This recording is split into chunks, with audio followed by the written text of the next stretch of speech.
Olá, boa noite a todos, a todas e a todes. Estamos começando pelo Centro Cultural Midrash, mais um Cinemas Possíveis, nosso terceiro programa, penúltimo, nossa última semana que vem, dia 1º.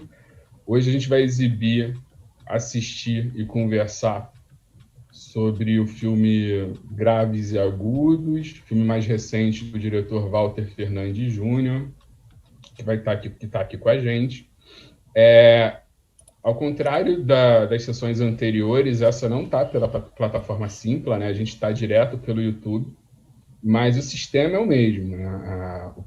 A sessão acontece e o debate acontece, a conversa acontece com a presença do público, a presença de vocês. Então, é algo que acontece ao vivo no momento. Se vocês não participarem, nós não existimos. Então, o processo é completamente colaborativo, né? A gente vai ler as perguntas conforme vocês forem escrevendo e o Walter responde ou não responde. Aí fica com ele, tá bom? O Walter Fernandes Júnior é carioca, publicitário não praticante, cineasta, pai do Daniel. Walter é um cineasta marginal desse momento, desse tempo, ou não? O que mais Walter é? Diga, Walter, dá um oi pra gente aí antes de a gente começar o filme. Olá, boa noite. É um prazer estar aqui, né, com o André. O André, eu vi garoto, posso falar isso. Magrinho, né? Mais ou menos, eu nunca fui muito. Não, você era um palito. Tive aula. Foi um grande prazer estar aqui. É bom a gente contar como é que a gente se conheceu, eu acho legal. A gente se conheceu num projeto chamado Cinemaneiro, né, um projeto produzido pelo Frederico Cardoso, pela Viviane Aires. É um projeto lá do início do século, né? 2002, 2003. 2002, né? Eu entrei não, 2003 ou 2004? 2002. Eu entrei em 2004. Mas já pois existiu, é 2002. Foi 2002. Então, o André novinho lá, 17 anos, né? Começando, era um projeto de oficina de audiovisual, né? E o André apareceu ali, participou com muita afetividade, muita curiosidade, com muita paixão pelo cinema, né? E é muito legal ver você hoje tá aqui trabalhando na área e fazendo um monte de tipo de coisa, fazendo filmes, né? Virou um cineasta, né? O André é um cineasta e também curador de mostras. Isso é muito, muito legal, sabe? Isso é muito legal, porque a gente, quando trabalha nesses projetos, né, na época, a gente é um pouco mais velho que você, um pouquinho, né? Eu, o Frederico e todo mundo que participou lá, né? A gente se perguntava muito sobre isso, né? Isso que a gente está fazendo aqui, será que dá algum tipo de resultado? Aí a gente sempre falava aquela coisa que já é um clichê, né? Que a gente fala, cara, se alguém sair daí com vontade, paixão pelo cinema e se desenvolver nisso, né? Se o cinema for transformador para essa pessoa, tá valendo, né? Então, é muito bom ver você, né, já cineasta, premiado com o seu curta, que é As Canções da Bicha Velha, é isso? Ou tá errado? Canções de Amor de uma Bicha Velha. Canções de Amor de uma Bicha Velha, isso mesmo. Então, é um filme que eu recomendo também, é um filme bem bonito. Então, eu não sei se você disponibilizou esse filme também, estou divulgando aqui, mas também não sei se você deixou aí para a galera ver, né? Não sei se está guardando. Não, ele está em exibição agora, numa mostra, e ele vai entrar em outra, agora dia 27 também. Ainda está correndo uns festivais, né? Mas tem várias outras coisas minhas no meu canal também do YouTube. Legal. Então, a tendência é que as coisas fiquem ao vivo. Só um segundinho. Ô, mãe, eu estou no evento aqui, eu vi que você pode dar licença rapidinho. Desculpa, gente. Minha mãe tem que pegar um remédio aqui. A gente está trabalhando de casa agora. Tem mais. Mas você falou essa coisa das oficinas, dos processos formativos, né? Mas eu acho que sempre dá resultado bom, né? Porque não necessariamente você tem que trabalhar na área, né? Eu acho que esses processos trazem outras coisas para a gente. Eu falo a gente como quem foi aluno, que é uma abertura de um mundo também, né, Walter? Sim. Uma outra proposta. Por mais que eu me interessasse por cinema, o cinema para mim era o cinema blockbuster, né? Aquela coisa da sessão da tarde, né? Aqueles filmes que eram mais falados, e que nem sempre eu ia para o cinema também, uma coisa videolocadora, né? Você ficava ali. E quando você começa a estudar e pensar sobre cinema, sobre linguagem audiovisual, você vai olhar para outras expressões artísticas também, então você vai se encantando por um universo que é muito amplo, né?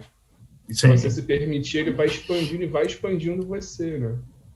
Então, você só cresce, você não precisa trabalhar com aquilo. Você pode virar qualquer outra coisa, fisioterapeuta, né? A Joyce é fisioterapeuta, né? Que é daquela época com a gente.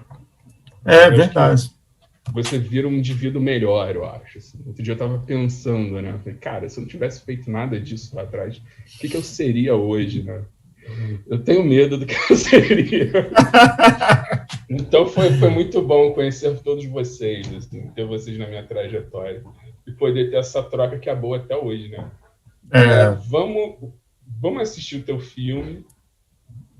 E aí depois você me fala sobre essa coisa de ser cineasta marginal. É algo que eu estou te impondo. Ou se é uma escolha de linguagem. Conversar sobre várias coisas, ver o que o público vai trazer para a gente também. Para que essa conversa gire, tá bom? Felipe, vamos começar? Vamos assistir o Graves e Agudos em Construção? Tô acompanhando a sessão pelo... a gente tem um delayzinho aqui. Gente, quem tiver pergunta, qualquer questão para o Walter, por favor, faça, escreva aí que a gente traz aqui, ou eu falo, ou o Felipe fala. Eu estou organizando o meu smartphone aqui para eu poder acompanhar também. A gente mudou, né, da última para essa. O Carlos Pereira está perguntando se não vai passar nenhum filme meu. Não tem nenhum filme meu programado, não, Carlos. Eu só trabalhei com filme de terceiros. Eu confesso que eu fico meio envergonhado com esse negócio. Mas se eu for ali no meu canal, tem alguns filmes meus, né, que é a Casa do Sandino. E também tem filme meu rodando em alguns festivais. Se eu for lá no meu Instagram, que é @AndréSandinoCosta, você vai ver que tem ali anúncio, né, dos lugares que o filme está rodando. Eu estou sempre atualizando. Ainda bem, o filme está rodando um pouquinho.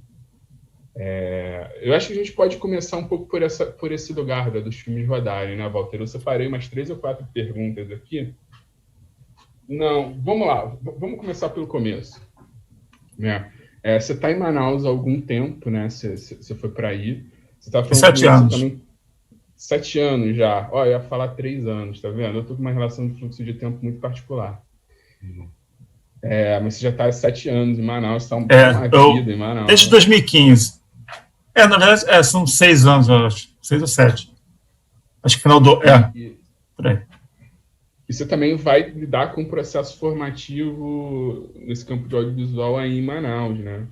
Eu queria começar falando, não exatamente sobre o seu filme, mas foi uma pergunta meio longa, talvez, mas é sobre como é que você está acompanhando essa cena de Manaus, na qual o seu filme está inserido, e como Manaus, lugar, ambiente, pessoas, cheiros, rostos, tudo, isso influencia na construção desse teu filme, que é um roteiro que você já carrega adiante, né? Não é um roteiro novo, né? Uma que esteve há muito tempo atrás, assim, que eu vi o filme, você falou, esse filme é um roteiro mais antigo meu. E eu imagino que Manaus influencia, né? Nesse processo de fazer esse filme, de como você fez. Esse filme agora, né? Olha, falando aqui da cena, né, aqui em Manaus, né? Eu estou conhecendo mais também essa cena, porque quando eu vim para cá, né, eu comecei a me investir na área acadêmica, fiz uma especialização, né, dei aula de faculdade, né, agora eu estou fazendo mestrado, mas eu sinceramente já não estava nem mais pensando, assim, não dizer que eu não estava pensando, mas eu não estava tão empenhado assim para voltar a fazer filme, né? Estava mais focado nessa questão mais acadêmica e tal.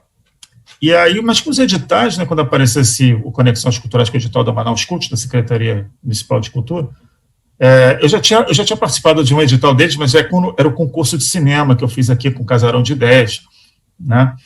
aqui em Manaus, que é um centro cultural aqui do João Fernandes e tal.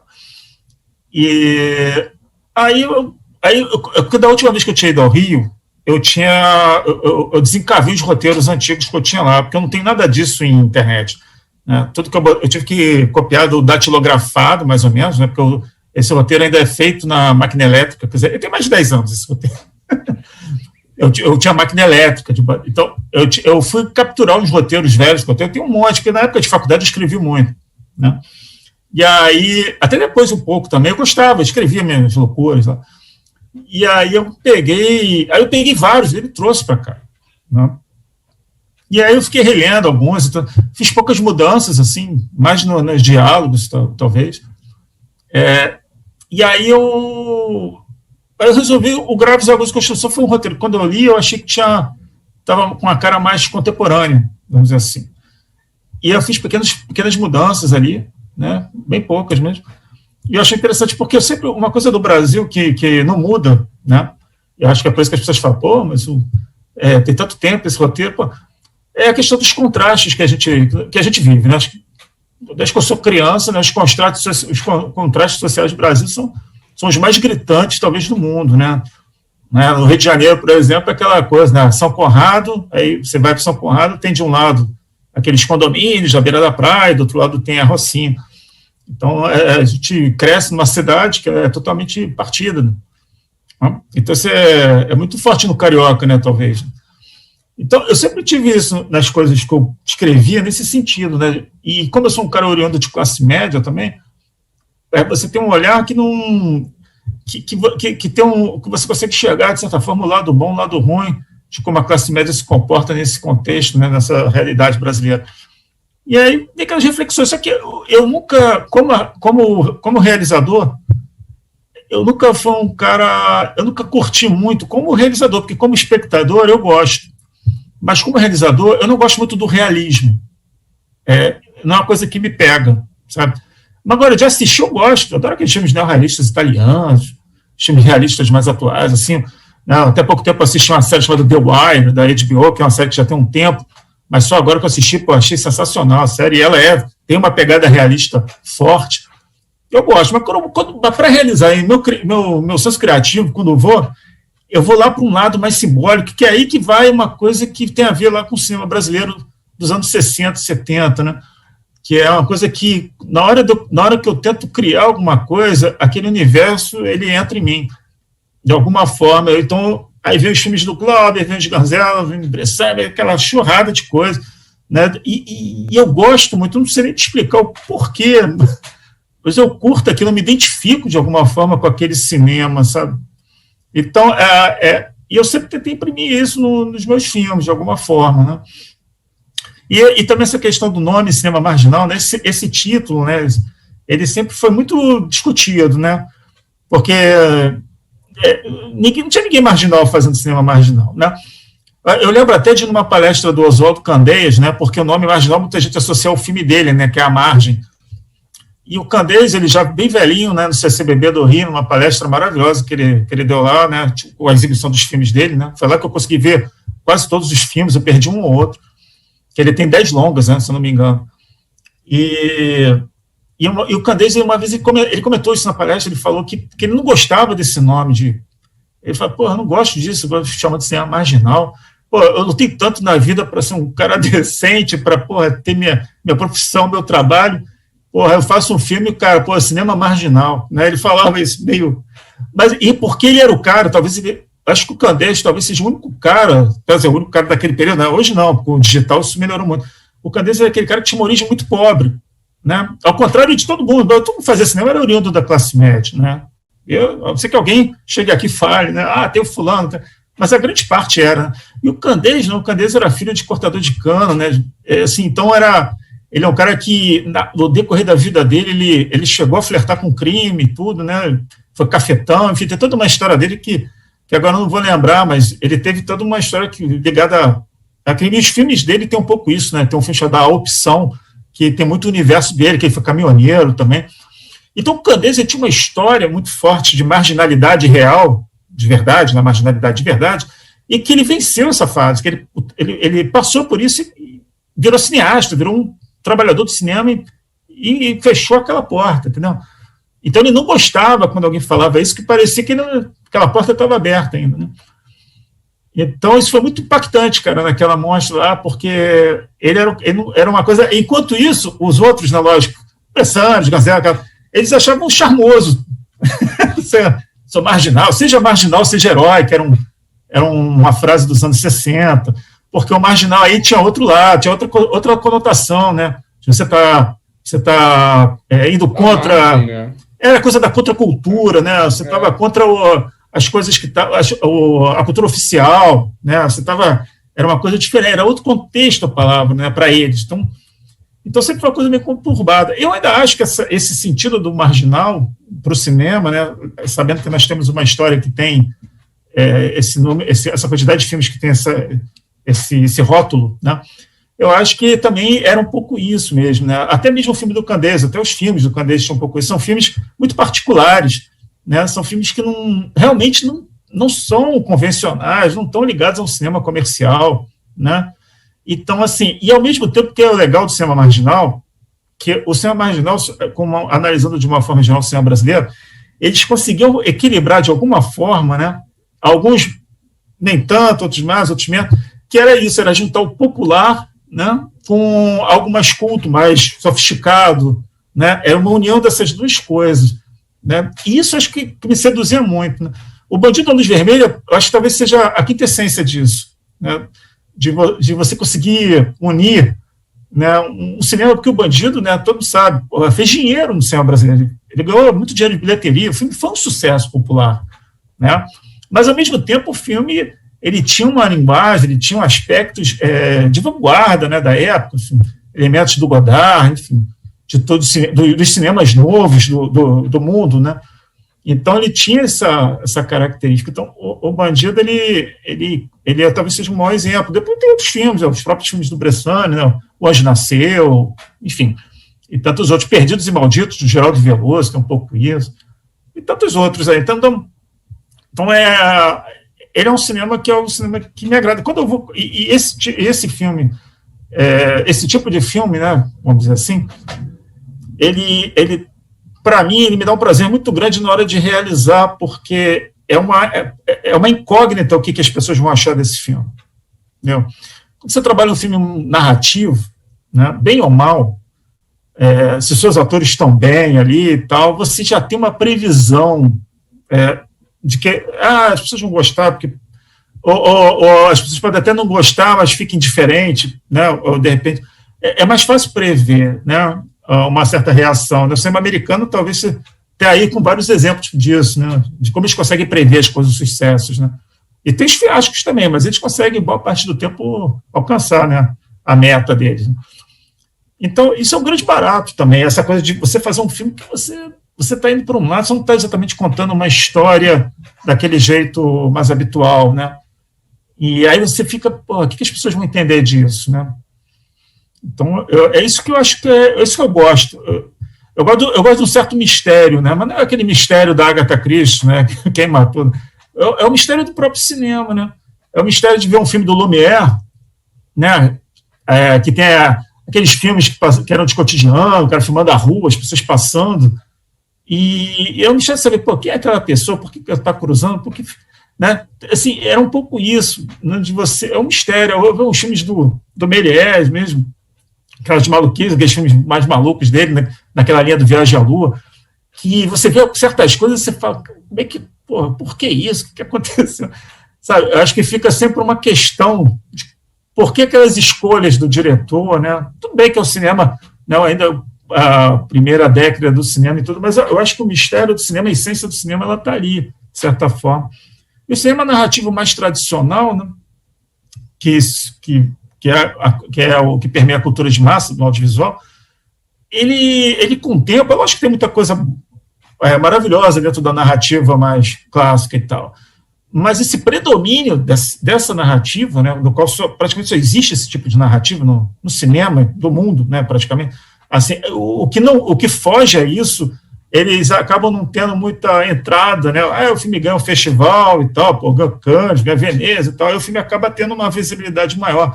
Mas a grande parte dos filmes acaba ficando naquele gueto, né? Ou então fica aquele boca a boca da galera mais, né? Como dizia nos anos 80, a galera cult. Né?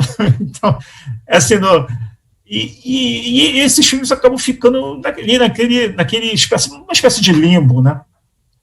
Então, mas o que eu acho que é o grande barato é tentar romper isso, né? É você tentar fazer um filme que foge um pouquinho, mas que não perca acho que talvez seja o legado do cinema marginal, eu acho, para mim. Mas que você consiga, de certa forma, pegar o público, entendeu? Mesmo não contando uma história exatamente daquele jeito mais tradicional. Acho que esse é o grande, sei lá, a grande missão, talvez. Sim. Eu curto isso, eu acho importante, né? Eu acho que essa ideia do mercado, ela acaba um pouco com a possibilidade do espectador interpretar e criar a partir do que ele está vendo também, né? Eu acho importante ter esse espaço, ter esse tempo, né? Que não é só de reflexão, mas também de construção daquele que está assistindo aquele filme. A gente tem algumas interações aqui, umas perguntas. A Lilian falou que o telefone apagou, mas eu lembro o que ela disse. Ela disse que geralmente são os filhos que entram no quadro quando a gente está nessas transmissões online, então ela ficou muito feliz de ver a sua mãe. Ela falou que foi muito bom ver minha mãe está me visitando, minha mãe mora no Rio. Ela veio me visitar o neto dela, né? O Clementino Júnior, querido Clementino, amigo, um abraço, um beijo para ele. Ele pergunta o que você, Walter, acha que atraiu os festivais estrangeiros para o seu filme. O seu filme é um filme que rodou pouco no Brasil, não está rodando tanto, né? Mas ele passou em 2 festivais. Ele está fluindo. Fala aí pra gente.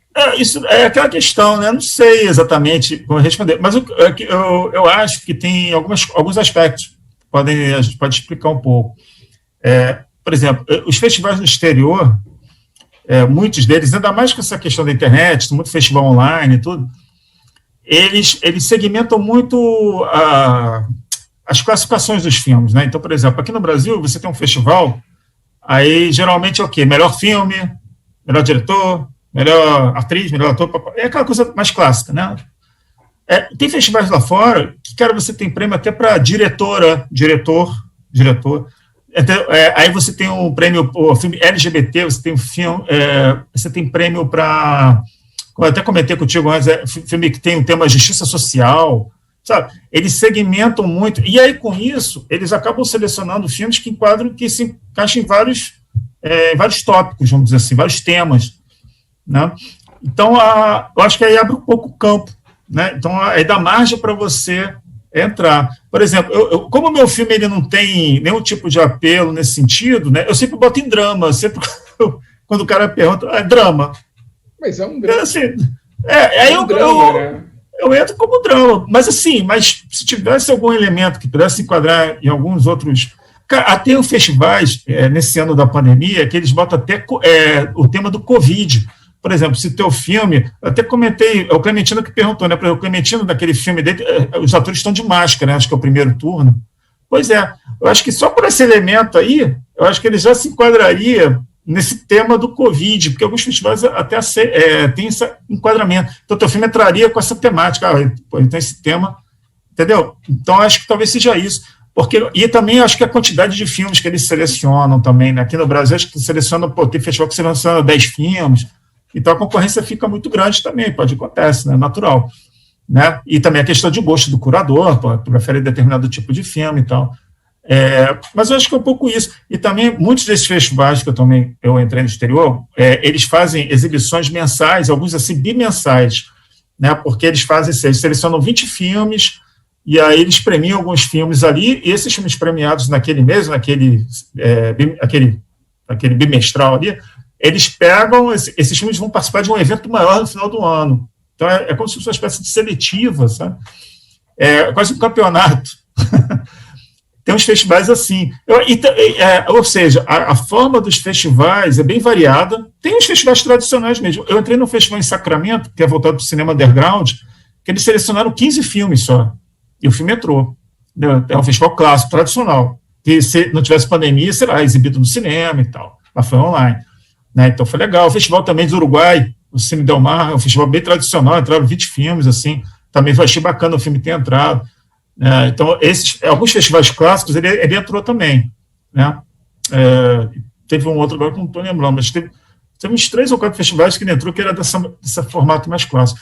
Mas como aqui no Brasil, assim, os festivais também, assim, a gente acha que tem muito festival aqui, mas os festivais aqui, ao contrário lá fora, todos os festivais lá fora, quase todos, eles abrangem várias temáticas, né?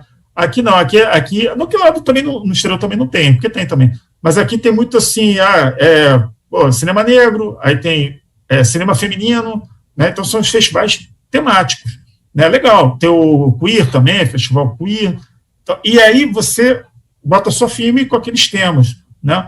Só que muitos festivais exteriores colocam tudo isso no mesmo, sabe, no mesmo evento. Eu acho que essa é a diferença, talvez, maior, né? Pelo que eu tenho visto, assim, né? Mas eu não sei explicar muito bem por que não, mas eu acho que foi por aí. Eu brinquei contigo no início da chamada, que eu te chamei de cineasta marginal, e se você aceitava essa alcunha que eu estava impondo, né? Porque o seu cinema que circula pouco, né, Walter? Sim, sim. Nesse sentido ele é marginal. Dentro do Brasil, né? Pois nesse sentido ele é. Você acha que isso tem a ver também com a escolha de linguagem que você faz, assim, de não ser tão... Eu acho que sim. De não fazer tanta concessão para o clássico narrativo, Olha, eu faço... que você acredita que você aposta, de repente, como linguagem, como proposta de discurso do filme. Meu primeiro curta é de 98, né? Eu fiz, assim, eu tive uma sequência de 5 anos fazendo um filme, todo ano, 98, 99, 2000, 2001, e aí 2003, eu acho, quase a sequência, assim, né, de curtas. E meus curtas nunca foram exibidos em grandes festivais, assim, nunca teve, né? Eu lembro, eu fui 3 vezes aquele festival de São Paulo, né, que é um festival muito bom, um festival internacional de curtas, né, teve um ou outro, Curitiba, quando na época tinha um festival grande, Curitiba, Vitória, cheguei aí, mas assim, Brasília, né, eu fui na época, eu ainda com o filme 16mm, eu tive em Brasília, no Festival de Brasília, mas assim, meus filmes nunca rodaram muito, assim, na verdade não é uma novidade para mim o filme não rodar tanto no Brasil, porque na verdade é o que sempre aconteceu. Eu nunca tive sucesso assim, não. Agora, o legal disso é que eu estou descobrindo, que eu fico animado, que lá fora, né, acaba tendo uma abertura maior, né, porque tem muito mais festival, né, assim, e essa questão online, pô, ficou muito mais prático, mandou o filme pelo pelo Vimeo ali e tal, tá. Então, é muito mais tranquilo, assim, eu queria muito, né, que o filme passasse mais aqui e tal, até para saber mais a opinião das pessoas e tudo, mas não sei te dizer o porquê, mas acho que tem muito a ver também. Eu comentei um negócio contigo, né, antes, assim, essa questão das curadorias que tem no Brasil, né. Eu acho que às vezes as curadorias, assim, eu vejo muita gente assim, talvez jovem, ou às vezes a gente vê pessoas que tem uma formação acadêmica que não está totalmente ligada ao cinema. Então, aí os temas dos filmes, os conteúdos, ficam mais relevantes do que a própria forma do filme, né? E também aquela coisa que é muito mais confortável para o curador ele selecionar um filme do qual ele compreende completamente o que está se passando, do que selecionar um filme que pode gerar interpretações ambíguas, né? Não é um filme que o cara fica com a pulga atrás da orelha, pô, o que é isso? O que significa isso? Tal.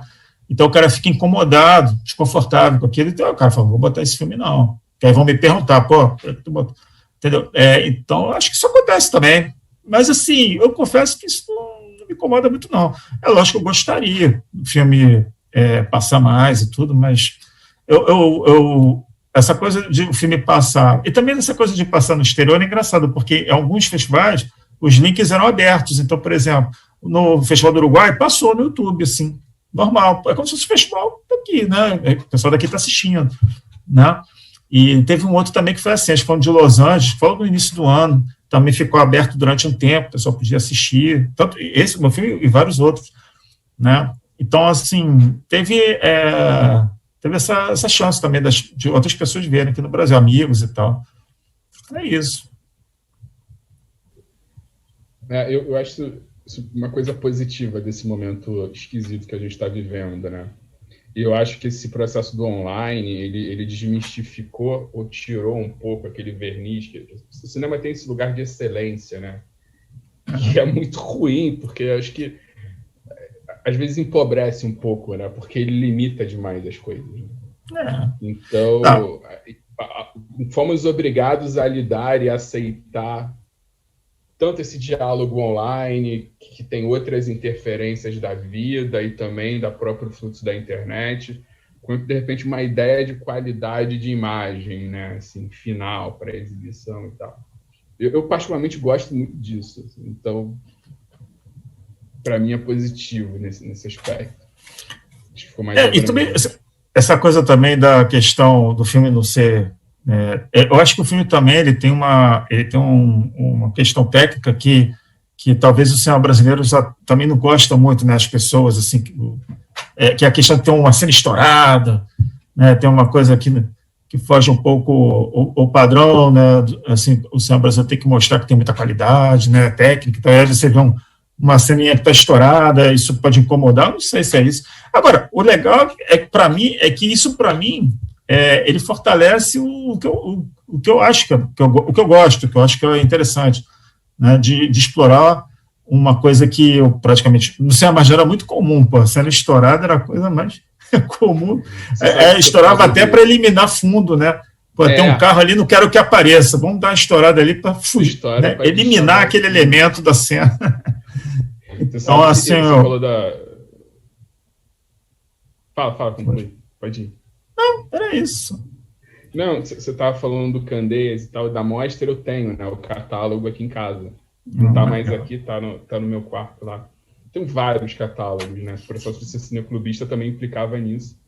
A mostra do Candeias eu acho que eu não assisti, mas eu vi quase todos os filmes depois, né? Algumas coisas por internet, outras coisas em outros lugares. Na época foi um evento incrível, porque não tinha ainda não tinha internet na época dessa mostra que eu fui, acho que foi início dos anos 90, não tinha internet, então você era a oportunidade de ver os filmes mesmo. Né? Depois, mais tarde, até... Uma coisa meio laranja. Eu lembro até que depois, mais tarde, começou a rolar uma fita VHS, que tinha uns 3 filmes dele, assim, com uma cópia horrorosa, piratão, assim. Aí tinha a Margem, tinha a Opção e tinha o Vigilante, se não me engano. Essa fita parou na minha mão, uma vez eu copiei, então. Era assim, né? Hoje não, hoje está mais fácil. Né, você sabe que eu acho que eu gosto dessas coisas um pouco porque eu aprendi com vocês também, nesse papo lá do começo, você, o Paulo, o Fred, né? Então eu gosto muito do granulado. Essas câmeras que a gente usa hoje em dia, elas não granulam mais e é feio granular, né? É feio estourar, né? Porque não granula, né? Fica uns quadradinhos.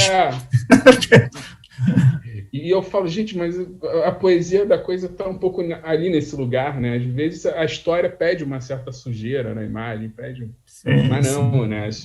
Enfim. O cinema contemporâneo... O cinema contemporâneo... Caramba, o cinema contemporâneo brasileiro, cara. O cinema contemporâneo é quando você suja, ele é bonito.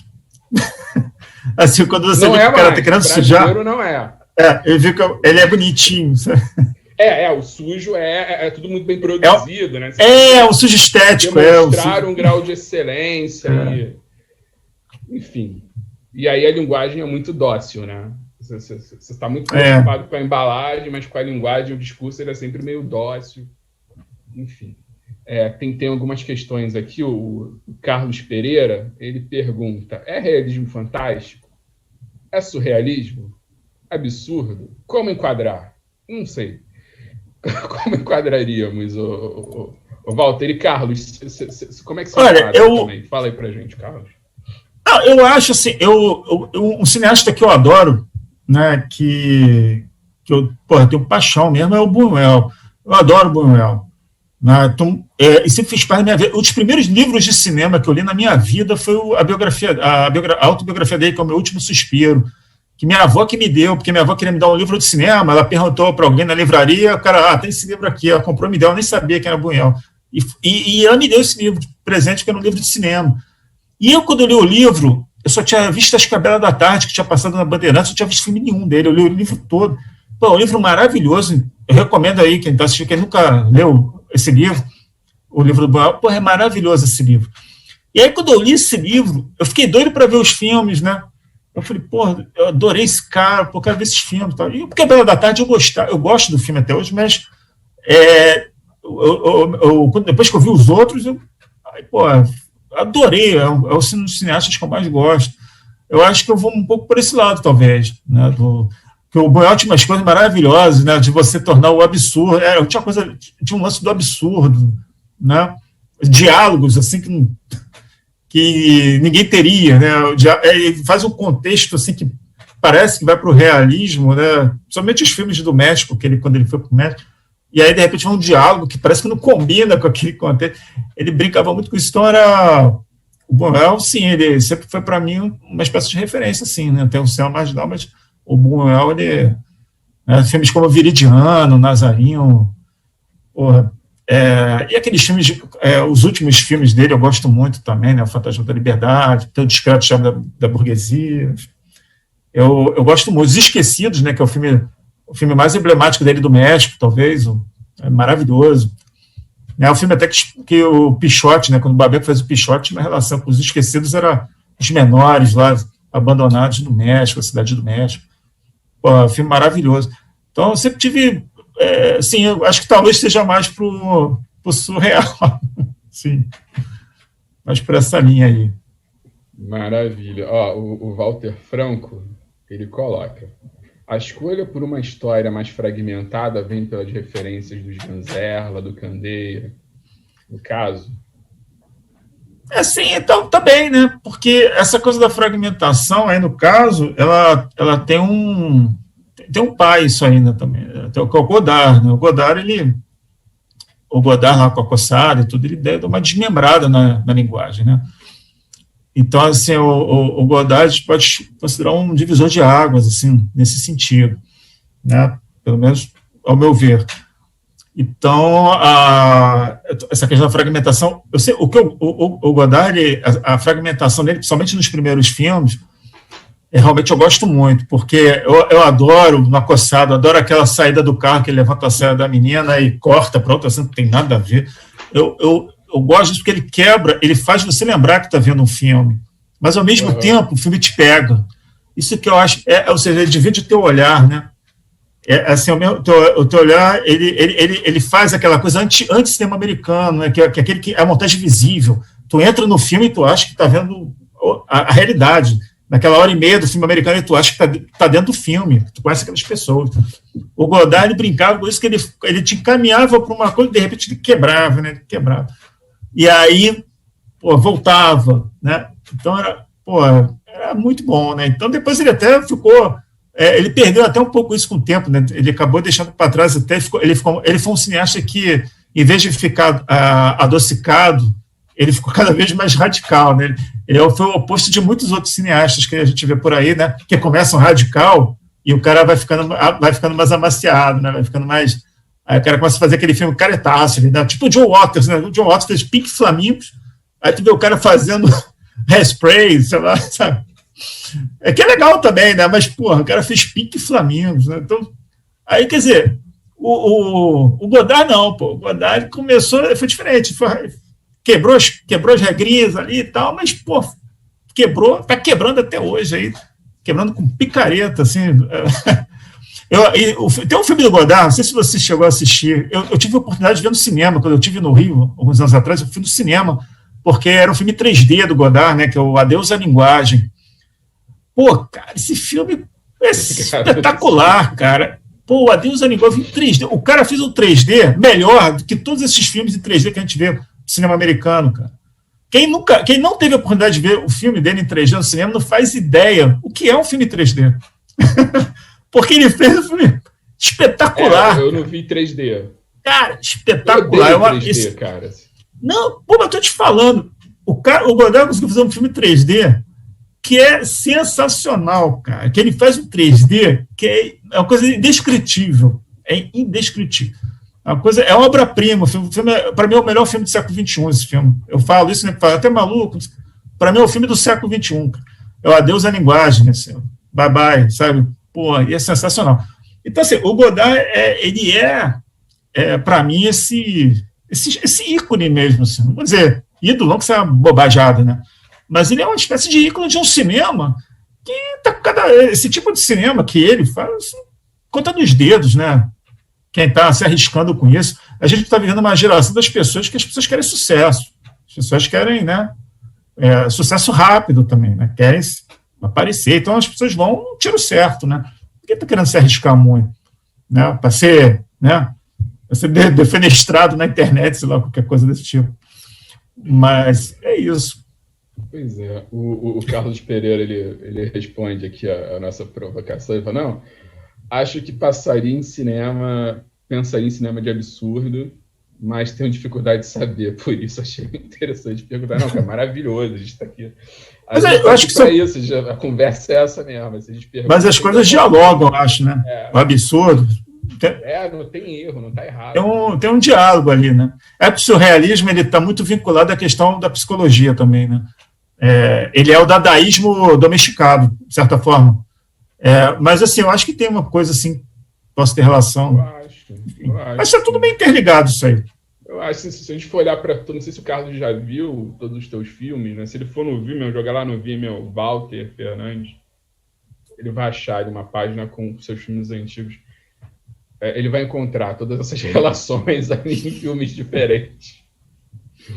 Que é muito engraçado, né? Eu lembro de exibir alguns filmes seus no Cineclube no Beco do Rato ali, na Lava. Tudo bem, né? Boemia, não sei o quê, de noite. Mas, cara, o Desarmado... Poucas vezes eu vi filmes serem aplaudidos por aquelas pessoas ali. E o Desarmado, ele provocava isso, né? O Desarmado é o Walter que tem uns elementos, assim, muito particulares. O Desarmado, ele foi um filme que ele passou em alguns festivais no Brasil, e teve, assim, realmente, acho que foi o filme que teve mais discussão, assim, até por um lado positivo, né? Eu lembro que teve o filme, ele entrou em alguns festivais, né? Ele entrou no Esquema Novo, entrou em Vitória, entrou em São Paulo, então, que eu estou lembrando. E também era uma época que eu estava trabalhando assim de uma forma mais intensa em produtora, eu acabei nem indo muito aos festivais, eu não fui em São Paulo, então eu ficava sabendo pelas pessoas que eu conhecia, que estavam lá, né? E, Vitória acho que foi o único festival que eu fui, Vitória foi o único que eu vi a exibição do filme, no Cinemão, né? Tem um cinema enorme lá, que é muito bonito, ó. E era ótimo sempre, assim, as pessoas me ligavam e falavam, cara, o filme... Porra, era isso, assim, havia uma espécie de catarse, assim, a gente gritava, ria, sei lá, era quase aqueles filmes da meia-noite lá nos Estados Unidos, o pessoal é fantasiado, sei lá, era uma coisa desse tipo. E o filme teve uma repercussão, sim. Eu não sei, eu acho que também o filme ele causava um certo estranhamento, porque ele era um filme 35mm, né? E era um filme esculhambado, de certa forma, porque quando você faz um filme em 35, você já imagina, que o filme vai ser lindo, né? Porque o 35, mesmo você querendo enfeiar, ele fica bonito. Aí, como os caras viram o filme... Eu fiz um filme em 35, e o filme era uma coxa de retalhos, aquilo ali. E eu usei pontas de negativo de filmes vencidos e tal, então era um filme que, ninguém fazia aquele tipo de filme, né? Naquele período ali, ninguém fazia mais, ninguém estava fazendo nem mais 35 quase, estava fazendo 20 quase, né? E aí ele é 2000, né? Ele já é 2000, né? Pois eu finalizei ele, acho que em 2004 ou 2005, porque eu filmei ele em 2003, eu cheguei a filmar algumas coisas em 2003, mas aí eu só finalizei acho que um ano depois, uma coisa assim. Ele foi o filme que eu mais demorei a finalizar. Né? Mas o Desarmado é isso, né? Ele é um filme totalmente ligado a um cinema marginal, né? Tem um filme do Oney São Paulo, né, O Manhã Cinzenta, que eu lembro que foi um filme que eu vi na época da faculdade, um filme que eu não conhecia, né? Eu não sei nem se ele tem disponível no YouTube. É um filme que, na verdade, ele se perdeu, ele era para ser um longa e virou uma espécie de média, né? Porque eles filmaram na época da ditadura lá no AI-5, e o filme falava de movimento estudantil, não sei o que, Mas o filme tem umas cenas, assim, eu lembro que tinha tinha uma cena que eu não lembro qual o sentido dela, mas ela tinha uma mulher, uma jovem, dançando na sala de aula com o maior rock and roll rolando, ela dançava e toda a turma ficava sentada assim, olhando para ela, sério. Um negócio.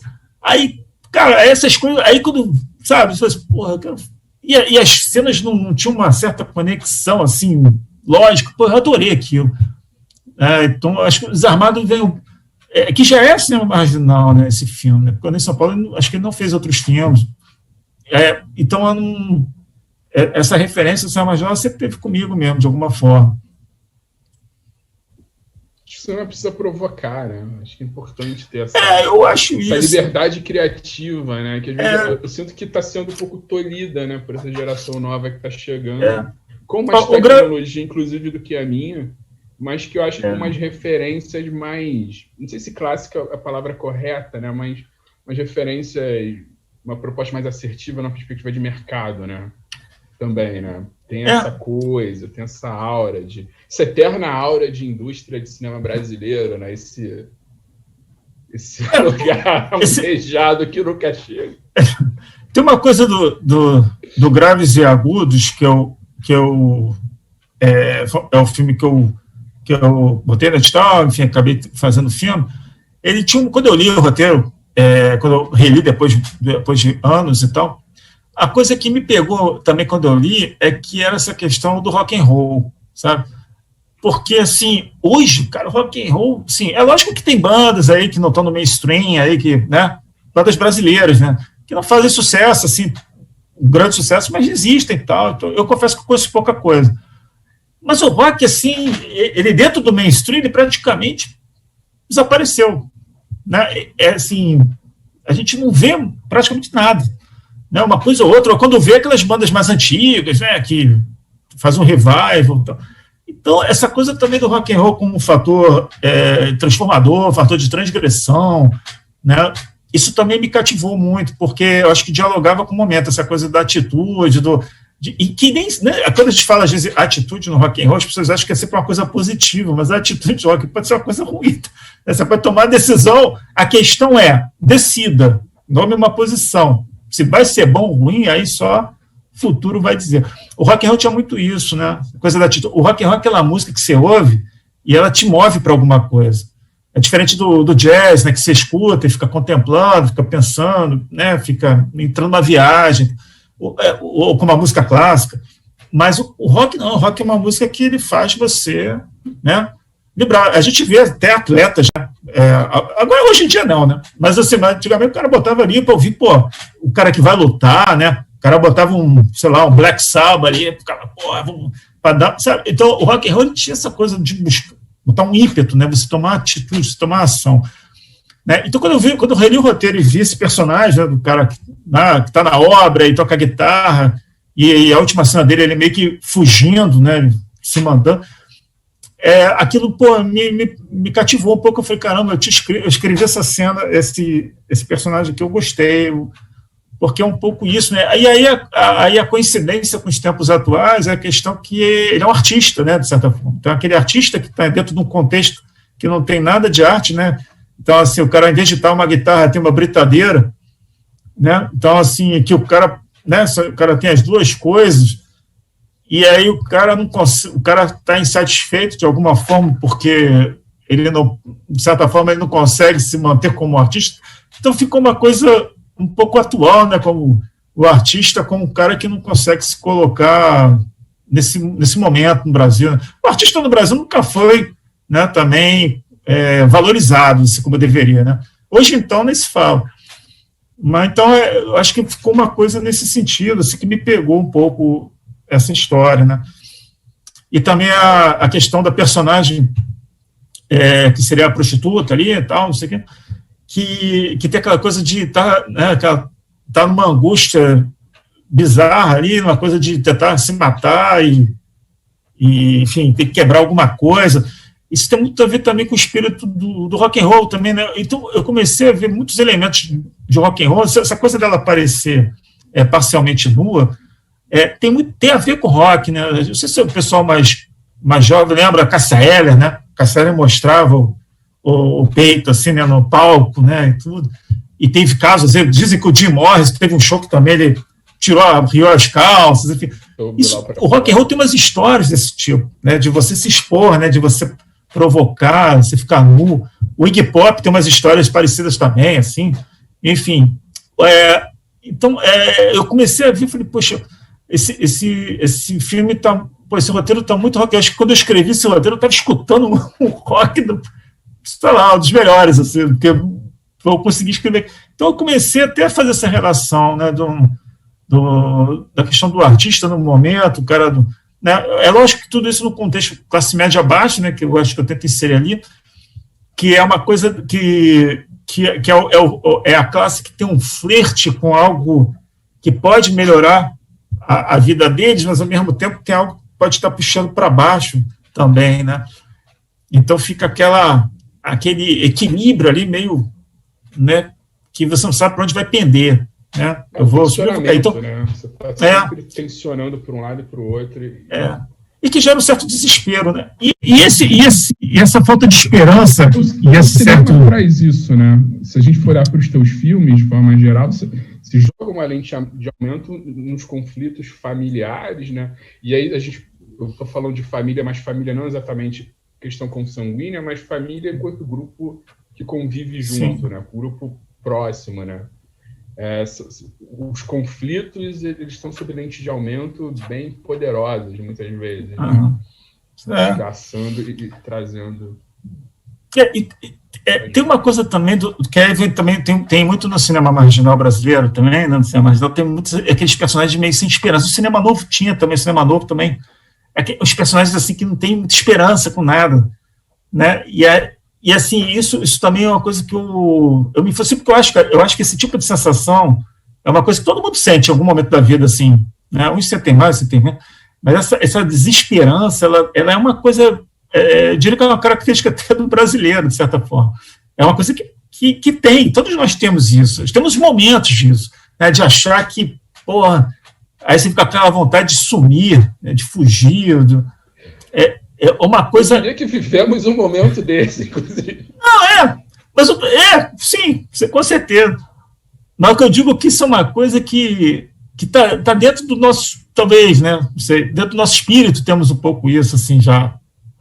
Acho que de tanta coisa, porque, pô, eu cresci nos anos 80, né? Basicamente, assim, parte da minha infância e adolescência nos anos 80, né? Até eu fiz 18 anos em 90, então eu lembro dos anos 80, aquela coisa da hiperinflação, né? Aquela coisa, nossa, uma coisa, porra, só quem viveu sabe o que foi aquilo. Uma coisa de maluco aquilo, né? Os preços mudando toda hora, aí você ia comprar uma bala, gastava, sei lá, R$1.000, mil cruzeiros, uma coisa doida. E assim, era uma época, assim, cara, tinha ao mesmo tempo o final da ditadura que davam, né, né, a pessoa, porra, você respirava, mas ao mesmo tempo a economia era, porra, no limbo, né, desemprego pra caramba. Então, assim, que tem muito a ver com, acaba tendo a ver com esse momento atual, né, que o desemprego no Brasil, se eu não me engano, acho que é o pior de todos, esse momento agora. Então, eu acho que a gente teve sempre esses vai e vens, assim, vamos dizer assim, no Brasil, o Brasil redemocratizado, vamos dizer. E essa desesperança, ela está sempre, né, circundando ali, sempre, sabe, porque você ter ânimo, né, você querer fazer as coisas, é a tal da atitude que eu acho que o rock and roll ele oferece, de certa forma, né, de você ouvir um som e, pô, aquele som te botar para criar, para construir, para fazer alguma coisa, para procurar alguma coisa. Então, essa relação, né, desses personagens, até o próprio personagem do bandido da luz vermelha, né, que é um cara ali, bandidão e tudo, mas, né, é o cara que sabe que o futuro dele é morrer, né? Então tem um pouco esse caráter, assim, alguns personagens daquele período tinham um pouco isso. O Anjo Nasceu, do Bressane, que é o Carvana e o Bento Gonçalves, que eles fazem dois bandidos, né? Que os caras fazem só cometem as atrocidades ali, os caras não estão nem aí, tipo, o cara não tem perspectiva de nada, né? Então, essa falta de perspectiva, assim, que tinha naqueles personagens da época, eu acho que, de certa forma, ele ainda está presente um pouco na nossa sociedade, assim, né? Por outros motivos, talvez, né? Naquela época, eram outros motivos, talvez por outros motivos, ou motivos parecidos. Tem uma coisa, né, nesse teu filme que você já falou, mas que é também o lugar desse artista que é operário, né? Que é uma coisa também desse momento, né? Dos últimos 16, 20 anos, talvez, né? A gente retratava muito o artista nesse lugar de classe média, né?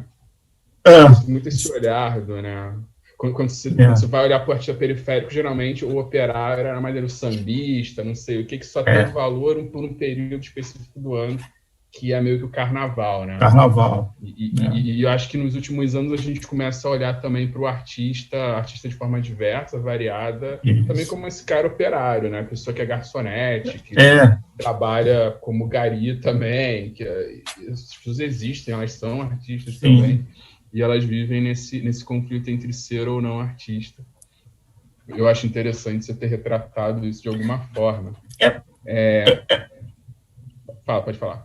Não, é que essa questão do artista, né? Acho que quando a gente vê o cara que é artista, e o cara não consegue se manter ali, o cara ele continua naquilo, cara, é algo mais forte do que o cara. Essa coisa do lado do artista, tem um negócio que é como se você não conseguisse domar, né? Eu acho que eu tentei fazer isso nessa cena inicial do filme, sabe? Assim, o cara tá ali trabalhando na obra ali, mas o cara, o espírito dele não é aquele, ele não quer, ele não tá afim de quebrar pedra, ele quer cantar, ele quer tocar, né? Então o cara, aquilo é uma espécie de ruptura, tipo, caramba, é legal que na cena eu procurei fazer com que ele não fique, assim, eu conversei com o Alex, ele é ator, né, tem experiência de ator, mas ele é mais músico, né, tem banda, e ele perguntava se queria vibração, né, eu falei, não, eu quero que tenha uma certa vibração, mas não tanto, porque também não é para o cara ter uma catarse, é como se fosse uma necessidade básica, né, é como o banheiro, sabe, tipo, caramba, preciso do banheiro, vai lá e pegar a guitarra. É como se fosse algo, acho que o artista a gente tem isso, de certa forma. Né? Uma coisa que é um pouco mais forte que a gente. E é por isso que tanto artista que insiste, né, em continuar na vida artística, mesmo que a conjuntura política e social não colabore. Né? Então, é por isso que eu acho que é por isso que o artista merece respeito, assim, porque não é uma coisa fácil. E tem uma coisa que é terrível também, a gente no Brasil, tanta gente fala certas coisas sobre artista, né, tudo. Mas, a primeira coisa que o cara faz quando chega em casa é ligar a televisão, ver um filme, ver um reality show. Então, o cara acha que quem faz aquilo é o quê, né? E acha que quem faz aquilo é o médico, é o engenheiro, né? É o cirurgião, é o neurocirurgião que faz aquilo. Então, Deus quis, apareceu ali, basicamente assim. É uma mágica, né? É uma mágica. O cara liga a televisão, um monte de canais de streaming, um monte de filme, séries. O cara acha que aquilo cai do céu ali, né? Tipo, né? Eu tava assistindo outro dia, desculpa, te cortei, mas eu tava assistindo a live do Kleber Mendonça Filho outro dia, e falou, a gente tava filmando, não lembro qual filme que era, acho que é esse com a Sônia Braga, anterior ao Bacurau, e a gente tava lá na porra de um prédio, quase 100 pessoas, cara, gente pra caramba, um calor infernal, tudo ligado. Aí daqui a pouco passam uns caras assim na rua, embaixo começam a gritar, vagabundo, vagabundo, vai trabalhar. Porra! Eu já ouvi isso fazendo curta. A facilidade, né, da percepção em relação às coisas, né? Mas você nunca ouviu isso na rua, não? Eu já ouvi. Sim, né? Tipo, vai arrumar emprego. Você citou o Desarmado, aquela cena do cara vestido de macaco ali no catete. Quando eu filmei aquilo, cara, é porque eu tava filmando sem som, né? Porque eu botei uma música. Mas, tu ouvia direto, cara. Vai trabalhar, bando de vagabundo, aí fazendo palhaçada, não sei o quê. Os caras falando direto aquilo, da rua. Eu nem sei quem falou, mas tu ouvia os caras falando. Cara, é isso. Não tem... Isso daí Walter, falando dessas relações, né, do artista enquanto operário, enquanto pedreiro, Fala um pouco sobre também esse encontro de equipe, né? Tanto equipe técnica quanto elenco, né? Ah, e voltando lá atrás, rapidinho, você falou dessa coisa do rock and roll morreu e realmente... Mas como teu filme, muitas bandas brasileiras estão fazendo sucesso lá fora, né? O rock mais pesado, assim. Tem uma banda que eu gosto muito, que é o Far From Alaska, que acho que é Rio Grande do Norte, assim, uma molecada do Rio Grande do Norte. Vou procurar. Pra caramba. Pô, vou te mandar depois o link deles. E tem várias outras, cara, assim. Mas pra cá nada, né? É só pra lá, pra fora mesmo. Onde eles escolam gravadora e vão tocar. As bandas eu sei que elas existem, só que elas não entram no mainstream, porque até os anos 90, vamos dizer assim, né? O mainstream ainda abraçava o rock and roll, né? Você tinha bandas que tocavam... Nos anos 2000 você ainda tinha... até 2000. Pois é, mas, pô, praticamente sumiu, né? Sumiu. A gente pasteurizou tudo, né, cara? Assim, a gente entrou nessa lógica de mercado que pasteuriza tudo e aí não tem espaço. A internet parecia ser esse lugar, né? Mas a internet também funciona nessa lógica, né? Eu tinha muito essa perspectiva do curta-metragem, a internet ser uma espécie de casa para curta-metragem, né? E a gente entender curta-metragem como gênero e formato, né? Que eu acho que hoje ainda no Brasil, a gente conversando com as pessoas, assistindo, ouvindo, coisa ainda, escuta muito uma ideia, não é um texto claro, mas está no subtexto ali de que curta-metragem é coisa para estudante, né? Para iniciante, né? E não, mas você sabe... cineastas com carreiras de curta-metragem. Mas você sabe que essa experiência de mandar filme para festival internacional e tudo, alguns desses festivais, eles têm uma plataforma, né, que é onde eles exibem para pessoas que assinam o canal, né, e é só curta-metragem. Olha que loucura. Na Califórnia, tem as 3 ou 4 plataformas de streaming lá, de filmes, que são curtas-metragens. É só curta e média, se não me engano. Então, assim, acho que no Brasil a gente ainda vai chegar nesse nível, talvez, né, de ter um público interessado em ver curta-metragem, né? Agora, eu acho que talvez o caminho esteja tão... a gente não precisa estar tão pessimista quanto a isso, porque, por exemplo, a Netflix, ela tem colocado no acervo dela os curtas ganhadores do Oscar, né, pelo menos desse ano. Eles botaram lá, e botaram acho que documentário também. E essa coisa do streaming, né, que as pessoas veem séries, e a maior parte das séries tem 30, 40 minutos, né, não sei o quê. Eu acho que essa coisa de você ver histórias com pouca duração, né, a gente vê algumas séries, ou Black Mirror, né, um caso, né, são, médias metragens, né, o Modern Love, que é aquela série também só de histórias de amor também, acho que são curtas, médias metragens. Eu acho que isso pode estimular o espectador, né, o usuário lá do streaming, a TV curtas, né? O Love, tem um da Netflix, Love, Robot Death, uma coisa assim, que é só de animação, e são histórias independentes, ali, são curtas. Eu cheguei a ver um outro dia que durava 5 minutos, era um curta-metragem mesmo. 5, outro tinha 10, é bem variado os tempos. Eu acho que isso pode criar um hábito, sabe? No público em ver curta-metragem. Então, eu acho que o streaming por curta-metragem, eu sou otimista nesse sentido. Eu acho que pode, daqui para frente, assim, a gente ganhar um espaço. A gente tem também alguns brasileiros, as plataformas, o Videocamp, também tem as curtas, né? Acho que tem longa também, mas a maior parte é curta. Tem um outro, cara, que eu não estou lembrando. Não sei se é Tamanduá, enfim. Tem um pessoal acho que é Umbaúba Play, uma coisa assim, que é um produtor, inclusive, que estão começando a abrir um canal na internet com os filmes. Exatamente. Eu acho que daqui a uns anos, talvez a gente tenha isso de forma mais sólida, algumas plataformas de curtas, né? E o público... Essa experiência do porta-curtas, né? Que eu acho que solidificou tanto, né? Tinha o próprio curta, o Ita, que era aqui do Rio, mas talvez muito no começo, né? Naquele momento lá fosse algo muito... Mas o porta-curtas é uma espécie de precursor, né, disso. Só que gigante. Pois eu acho que o curta também lá do Guilherme, né? Acho que ele está fazendo algo desse tipo também, né? Eu não sei se está no nível de uma plataforma de streaming, né? Mas acho que mais ou menos isso em 2007 ele já era isso. Depois acho que agora ele está retomando. Pois mas Mas a grande questão é criar um hábito no público, né? Então, essas grandes redes, né? O Prime, Netflix, enfim, essas grandes, elas é que podem, elas que têm esse poder, na verdade, de criar um hábito na pessoa, porque são as mais vistas. Então, se você tem um grande público que está vendo aquilo ali, ele começa a se habituar a ver curta-metragem, eu acho que isso é legal, sabe? Eu também acho. Isso é legal. O que me preocupa, às vezes, é essa formação do tipo de curta-metragem. Sim. Que é uma coisa eles têm dado mais oficinas em São Paulo, já tem feito. Mas aí... Eu tô preocupado, porque... Mas aí a gente vai por partes. Eu acho que a gente vai por partes. Cinema tão rebelde. Eu acho que se a gente tivesse um cinema mais rebelde, talvez não tivesse problema nenhum. Talvez isso agregasse mais.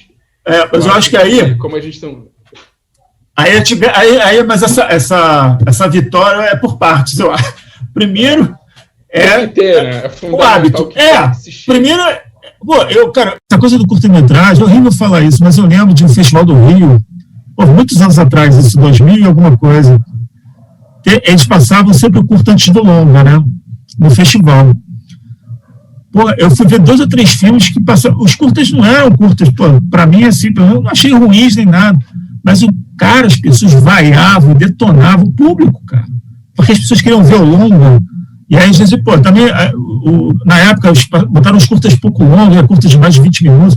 As pessoas ficavam impacientes, ficavam falando, gritando contra o filme, cara. Eu vi isso. Uma coisa de doido. Então, no Brasil, principalmente aqui no Brasil, não essas gerações mais novas que não viveram isso, mas a minha geração, uma geração que a gente viu muito público rejeitar o curta-metragem. O curta-metragem era meio assim, né? O Ilha das Flores foi um curta que rompeu um pouco com isso, né? O sucesso do Ilha das Flores ajudou muito nesse sentido, porque era um filme que passava na escola, né? As pessoas passavam na escola, para as pessoas, enfim, para criança, não, para adolescente e tal. Então, o Ilha das Flores foi uma forma de um curta penetrar, ter uma penetração maior, né? Mas o curta, o público nunca gostou do curta no Brasil, porque tem algumas explicações aí, mas não vale a pena, porque são muitas elucubrações, cada um fala um negócio. Mas eu acho que isso pode mudar com o streaming, sabe? Eu acho que as pessoas já estão, essa geração mais jovem, né, que está vendo streaming mais, assim, não vê tanta TV aberta, o cara, talvez ele vai ficar mais condicionado a gostar a ter tolerância de ver curta e ter hábito de ver curta. E aí depois, para ver curtas mais malucos, não sei o quê, mais experimentais, tudo aí, acho que isso é um passo que é mais adiante, que eu acho que é possível também ter essa abertura, né? Tomara. Mas nesse ponto eu sou otimista, sabe?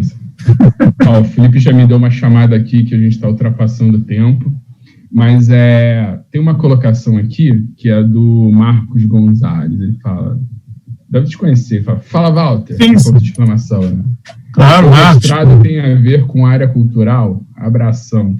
E aí, assim, você pode falar um pouco sobre isso, a gente já vai encaminhando também para encerrando. Não, o mestrado é na Sociedade de Cultura da Amazônia, né?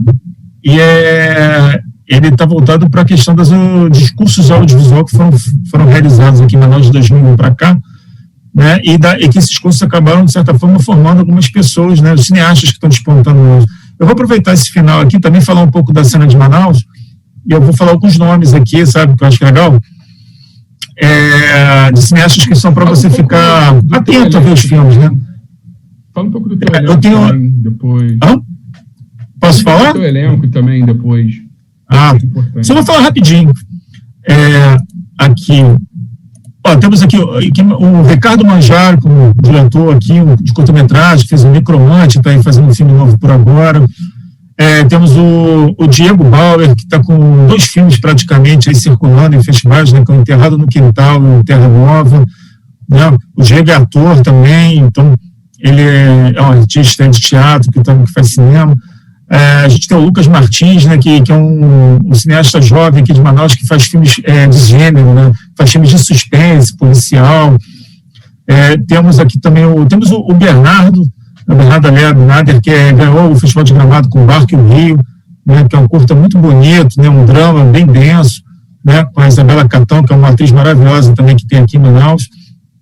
Então a gente tem, esses filmes estão circulando em festivais, né, o do Ricardo ele está fazendo, né, está realizando, tem outros filmes. Todo mundo que eu estou falando aqui já fez outros filmes, né? Então é uma cena que está se fortalecendo aqui. Temos o Madison, Francis Madison também, que está com um filme novo, A Espanhola, mas ele também tem outros filmes anteriores também, filmes mais ousados, né? O Francis é um cara do teatro, e é um cara bem ousado na hora de fazer o filme, né? Talvez o cineasta mais ousado de Manaus, né? Temos o Tony Lee, que também é um cineasta que faz filmes de gênero, né? Filmes de terror, né? E tudo. Temos o Rafael Ramos, que também é um cineasta que sempre foca muito no drama, né? Os filmes dele, ele está com um filme também que está concorrendo no Grande Prêmio do Cinema Brasileiro, que é o Manaus Hot City, né? Um filme bem interessante também. Temos o Zeude Souza também, que ele é mais um veterano também da galera, né? Mas já está com 3 ou 4 filmes, até mais, eu não sei. Está com um filme chamado O Buraco, um filme que está passando no festival lá em Miami, né? Então a gente tem uma cena aqui de filmes que estão de curtas-metragens, né? E também tem alguns filmes de longa, né? Temos aqui a Flávia Bitbol, uma cineasta também aqui de Manaus que faz documentário.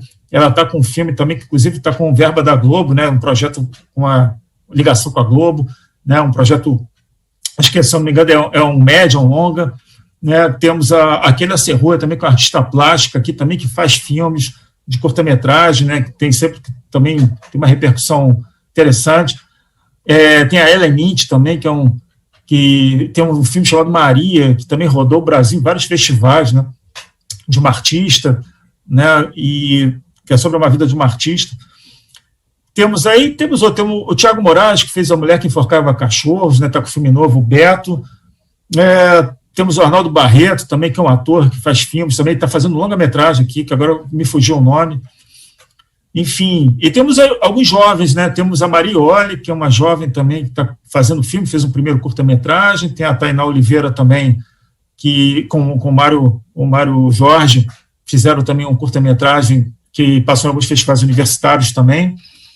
Então tem uma galera, assim, eu estou esquecendo de uma turma aí, mas eu estou falando o nome do pessoal aqui para quem está escutando ficar ligado, porque essa cena de Manaus, que é uma cena também que é muito incentivada pelas políticas públicas aqui, né, dos editais, né, que dão essa condição para as pessoas fazerem seus filmes, né, tanto do município como do estado. Então, assim, tem alguns longos também. O Barco e o Rio, se não me engano, ele está num processo de desenvolvimento para virar um longa-metragem, né, assim que o Diego Bauer com o Ricardo Manjaro também, eles têm um projeto de um filme curta que eles fizeram chamado Obeso Mórbido, que está para virar um longa-metragem também, né. Então é provável que no ano que vem, né, já tem, assim, você vai ver Manaus nos festivais brasileiros e tudo vai ser uma coisa absolutamente comum, você vai ver, como já está sendo esse ano, né, uns 2 anos, 3 anos para cá, acho que já está sendo assim, mas isso vai ficar mais intenso ainda, e são filmes muito variados, né, eu acho que esse também é o grande barato também, né, e eu acho que o mais interessante, talvez, desses filmes, a maioria, é que são filmes mais urbanos, sabe? Acho que assim, aqui no Amazonas, né, fica sempre, eu sei porque eu sou do Rio de Janeiro, assim, e todo mundo tem a visão, você ouve Amazonas, você já pensa o quê, né? Pô, é selva, né, é indígena, sabe, essa coisa estereotipada, de que todo filme que é feito aqui tem que ter esse conteúdo, não que isso não seja algo ruim, mas fica no imaginário de quem não mora aqui de que é só isso que existe, como se Manaus não fosse uma cidade, né? Então é legal que esses filmes têm uma pegada muito urbana, né? Muito fugindo desse estereótipo comum que alguns filmes, né, possam apresentar. Tá? Então é isso. Tá? Só que eu queria chamar a atenção para esses artistas aí, o pessoal ficar de olho aí, que em algum momento você vai bater com o olho nesses artistas aí. Não, maravilha, cara. A cena pulsante está existindo. Eu acho que quem ficou interessado tem que dar um Google mesmo, pesquisar, de repente consegue pegar uma palhinha de filme em algum lugar, porque os filmes estão rodando também. Walter, te agradecer. Muito obrigado por estar com a gente aqui hoje, por trazer teu filme, por ter essa conversa que eu acho que foi boa. Que legal, que bom. Que bom, foi um prazer muito grande, André, porque é muito legal, sabe, a gente poder conversar e outras pessoas também, né, participarem e tudo. De alguma forma interagindo com várias pessoas, né? Muito legal, assim, eu sinto falta um pouco disso também, essa questão da pandemia e tudo, né, de ficar todo mundo preso. Tudo. Pô, eu já sou um cara que falo pouco, né, então eu já estou reprimido Muito tempo reprimido. Né? Pô, aí pronto, aí ferrou, né? Aí, Liberou a fera, né? pô, aí falo pra caramba. Tem que ter Cara, mas acho que foi paciência. gostoso, assim, tipo, agradecer ao Felipe a paciência também, né? A gente tá estourando um pouquinho o tempo dele. Agradecer a todo mundo que acompanha a gente, que faz essa sessão acontecer com a gente, né? Porque, imagina, só nós dois aqui não faria muito sentido. Nós três com o Felipe, né? Comandando toda a tecnologia para botar isso Boa tudo noite no para o ar. Felipe aí, um prazer também, Felipe. Pois é, o Felipe é o nosso sujeito oculto, né? Não aparece, mas está super presente no rolê inteiro. Presente. Um abraço para todo mundo que contribuiu com a conversa, que assistiu, que passou por aqui em algum momento. A sessão vai permanecer por um tempo online, então você pode ver de novo, você pode compartilhar, dê likes. Enfim, vamos embora, né? Dia 1º é o nosso último encontro. Né? A gente vai receber aqui. Eu falo a gente como jogador de futebol porque é a gente mesmo, né? Eu, vocês e quem mais estiver conosco no dia 1º, o Renato Prata Biá, que é um realizador fluminense. O Renato tem um canal no YouTube também, com o nome dele, Renato Prata Biá. Ele tem alguns seguidores e os filmes dele têm um bom público no YouTube, o que eu acho bem interessante. Ele é um curta-metragista, documentarista. O trabalho dele está relacionado com a condição do trabalho, né? Ele vai ali pelos documentários investigar o cotidiano dos trabalhadores em diferentes segmentos. Esse documentário que a gente vai exibir é o Vidas Entregues, que é um filme com que ele conversa com entregadores de aplicativo. Né? Então, a partir disso, a gente vai falar um pouco também sobre precarização do trabalho, economia no ambiente digital. Não somos economistas, espero que algum economista apareça também no momento da live para trocar com a gente, né? Porque são as conversas, né? Sem especialistas, só as pessoas normais, divagando sobre os assuntos. Mas o Renato tem um cinema interessante, ele é um cineasta que está desenvolvendo seu trabalho e está produzindo bastante. Todo ano tem um filme novo. E é um cara que sabe usar esse lugar, né? A internet, o YouTube e os afins. Então é isso, meus queridos. Um beijo, boa noite. Nos vemos na próxima quarta. Fiquem bem, se cuidem, tomem vacina. Valeu, Walter. Um abraço, um beijo na família. Alô, obrigado. Um beijo grande aí também.